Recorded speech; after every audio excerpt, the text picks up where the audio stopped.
Hello, my Alright. name is Ed.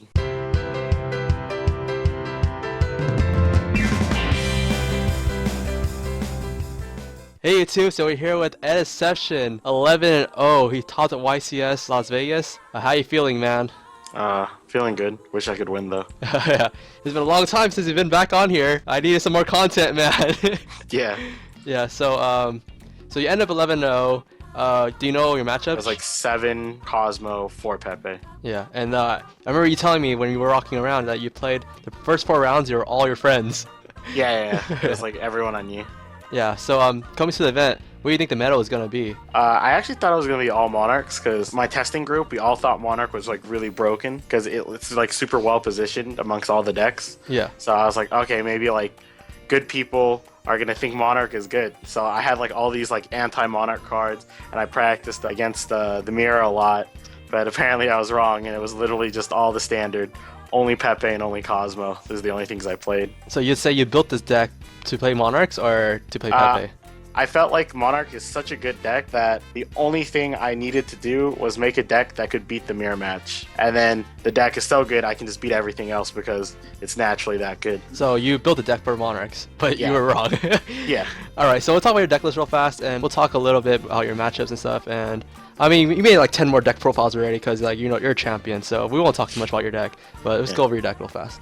So you have a double Idea, triple Ether, triple Idios, triple Erebus, double Karaz, and one Mega Stalos, double Chicken Game, triple Domain, triple Pantheism, double Reasoning, triple Return of the Monarchs, triple Tenacity, triple Stormforth, triple Upstart, one Escalation, and triple Prime. For the side, you have double Drone Lock, double Effect Veiler, double Ghost Ogre, triple Twin Twister, double Breakthrough, double Curse Seal, your favorite, and double Royal Decree. Alright, so going over the main deck real fast, you ran like a lot of draw engine. Was it because of bricked? Yeah, like if you get to play the deck, like actually get to play the deck and do what it's supposed to do, then you're most likely going to win because your engine's so powerful.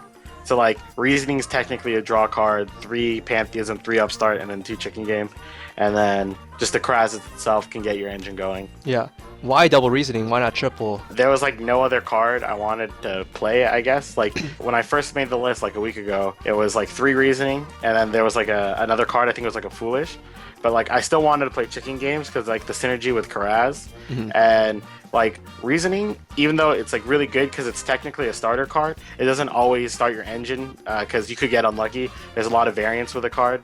So just playing like I guess 2 Chicken Games, 2 Reasoning, I felt was like the right enough number for it. I remember I asked Jackie Mock. He said he was running exact same build as you and same as Zach Stone. How many people are running your build? My friend Zach and Masashi, who's also like he tests with me a lot. Like they literally played card for card the same list, except Yeah. instead of 2 Reasonings, they played 1 for 1 and Foolish Burial. Yeah. Because they were really scared. They were like, oh, we don't want a random factor to our deck. We want like a certain thing. But I feel like when you brick, you literally need a miracle to win. And like sometimes Foolish Burial and 1 for 1 doesn't do it.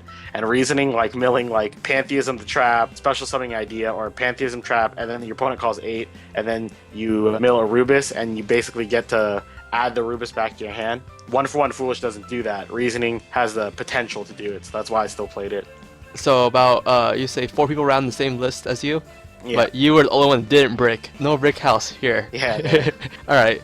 And then in your side, is there anything you would like to change? I guess like if I were to play this at a YCS, I'd probably keep it the same. I actually don't know how many people are going to be still playing the Monarch FTK deck. That's the only reason why Drone Lockbird was still there.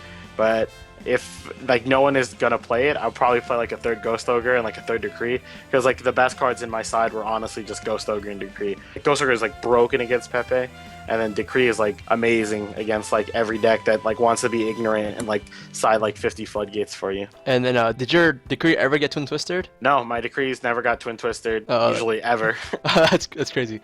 And then how was the Curse Seal your favorite card? You're very Cur- advocate of this card.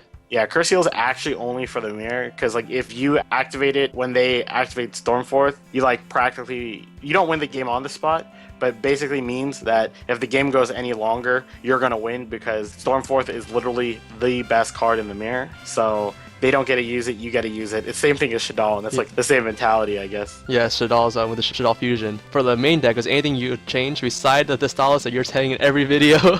Dude, I hate this. That card sucks. It's so bad. I want to progress my game state. Well, first of all, why did you play it? Because if you're testing so much, wouldn't you see that Thestalos is a bad card to begin with? Reasoning was actually like a new addition to the deck, and like maybe like a week or 2 weeks old, and we still had Thestalos in the spot. And I was still playing 1-for-1 when I was playing like 3 reasoning. Yeah, okay. And, like instead of the chicken game, instead of one of the chicken games, it was a 1-for-1. And like if you open a 1-for-1, then if you have like a return, if you Arubis Thestalos them, it's like game. But then not having access to 1-for-1 doesn't let you consistently do that play. So I didn't realize that until like halfway through the event that like Thestalos is like the worst. Like I literally sided out every single game. I see. So just that would turn to Karaz. What else would you change? I think everything else is honestly just like, I think my list is like almost near perfect. Like, all right. Also, I know that Jonathan Gomez, he was running the XYZ version of Monarch. How'd you feel about that deck? I think that deck is really, I think it's very strong. It has like all the powerful engine that my deck plays, but it doesn't have access to domain. But I feel like domain gets way better in the XYZ version because Beatrice, like you can go make Aether level 6, summon Karaz, and then that's an instant Beatrice. Mm-hmm. And then Karaz can pop the domain, so it's like super combo-y. But I really like this deck because it's like super clear and concise. Like you can do literally the same things the XYZ version can do, except for XYZ, but I think it's more focused and more powerful because it's very streamlined compared to that build where it's like it trades like its consistency for more of its power, I guess. I see. So moving forward, would you play the XYZ version or would you still play this version? I'd probably still play this version just because the XYZ version, the one that Jonathan was playing, like only actually played 3 Monarchs. Like it played 2 Arubis, 1 Aether, and I think those are like the most powerful cards I see. in my deck, yeah.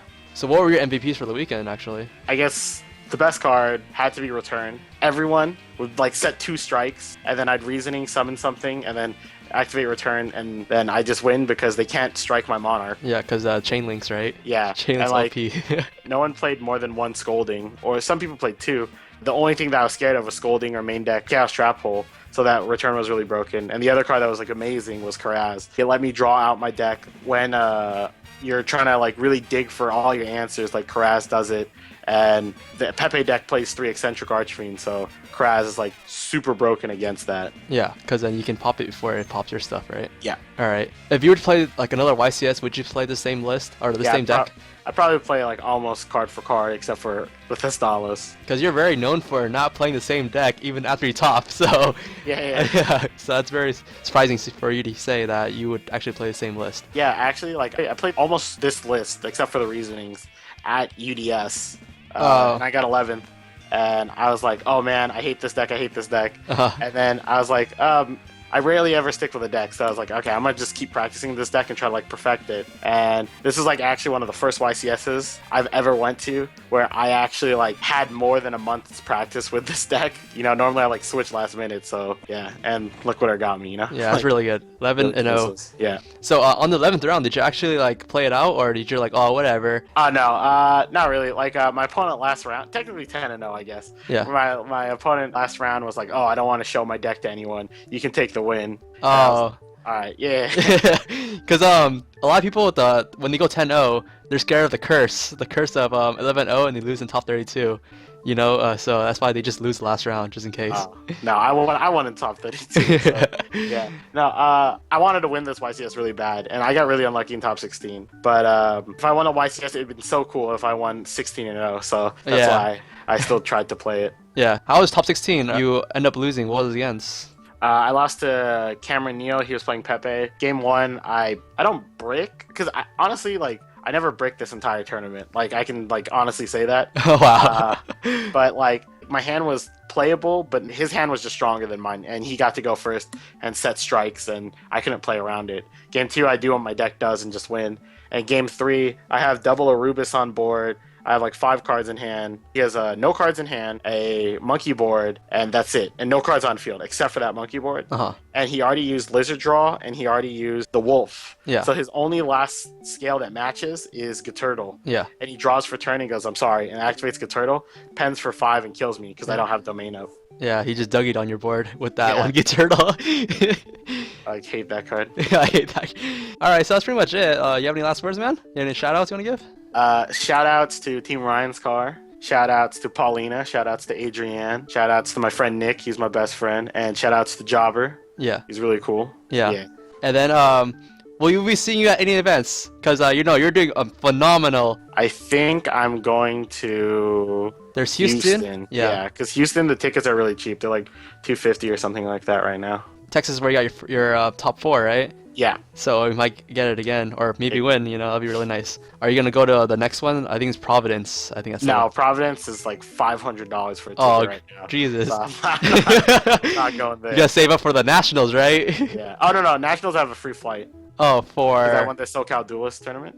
Oh yeah, that's right. Yeah, with the. With Infernoid. Infernoids, yeah. There you go. All right, guys, that's pretty much it. We'll see Ed at Houston, and yeah. Hopefully he wins, and he'll give me another deck profile, more content. This is the Ed Show, and we'll see you next time. YouTube, laters.